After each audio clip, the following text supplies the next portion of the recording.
यहाँ पे मान लीजिए साउंड को, ये तो वेव के फॉर्म में एयर को, उसका मीडियम क्या एयर है, एयर को क्या कर रहा है वो वाइब्रेट कर रहा है। तो एयर को वाइब्रेट करते हुए वो कहां तक पहुंच रहा है, सबसे पहले वो पिन्ना तक पहुंचेगा। ये वाला जो हमारा पार्ट है पिन्ना, पिन्ना का डिजाइन या स्ट्रक्चर ऐसा होता है जो क्या करता है, साउंड को, जितना भी साउंड का वेव होता है उसको क्या करता है, इकट्ठा करके एक सेंटर में पहुंचाता है। तो ये वाला जो पार्ट हमारा ये पिन्ना है, पिन्ना क्या कर रहा है, साउंड को या वेव को, जो साउंड आ रहा है वो वेव के फॉर्म में जो साउंड आ रहा है उस वेव को क्या करता है, इकट्ठा करके इस सेंटर से पहुंचाता है। इस सेंटर को हम लोग बोलते हैं ईयर कैनाल। तो साउंड वेव यहां तक आया पहले, अब ये वेव कहां पहुंच रहा है, ये हमारा ईयर कैनाल तक पहुंच रहा है।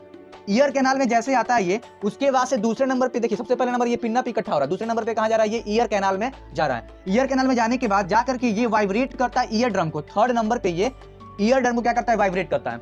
जैसे यहाँ पे ईयर ड्रम, ये ड्रम की तरह एक मेम्ब्रेन होता है, इस मेम्ब्रेन को वाइब्रेट करता है। तो ये जो वाइब्रेशन है, ये वाइब्रेशन फर्दर आगे ट्रांसपोर्ट किया जाता है, तो वो जाकर के वाइब्रेट करता है इस हैमर को, यानी चौथे नंबर पे देखा जाए तो इस हैमर को वाइब्रेट करता है। हैमर को वाइब्रेट करने से, हैमर किसको वाइब्रेट करता है, तो ये एनविल को वाइब्रेट करता है पांचवें नंबर पे।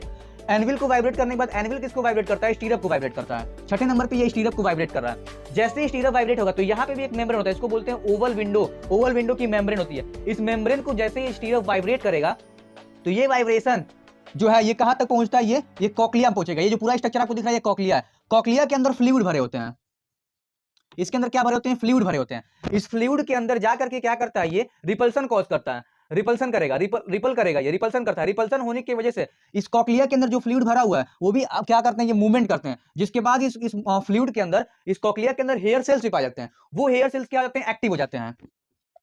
ये क्या हो जा रहे हैं, एक्टिव हो जा रहे हैं। जैसे ये एक्टिव होते हैं तो एक्टिव होने की वजह से ये कुछ न्यूरो ट्रांसमीटर सीक्रेट करते हैं। न्यूरो ट्रांसमीटर एक केमिकल होता है।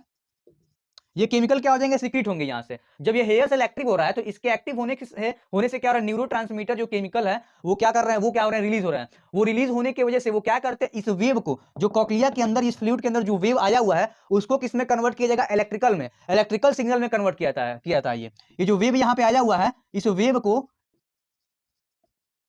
इलेक्ट्रिकल सिग्नल में क्या किया जाएगा, कन्वर्ट किया जाएगा। और इस इलेक्ट्रिकल सिग्नल को इस यहाँ पे देखिए, इस कॉक्लिया के पास बहुत सारे ऑडिटरी नॉब होते हैं। इस ऑडिटरी नॉब के थ्रू इस इलेक्ट्रिकल सिग्नल को यहाँ तक पहुंचाया जाएगा और उसके बाद इसको ब्रेन तक पहुंचा दिया जाता है, ब्रेन तक पहुंचाया जाएगा।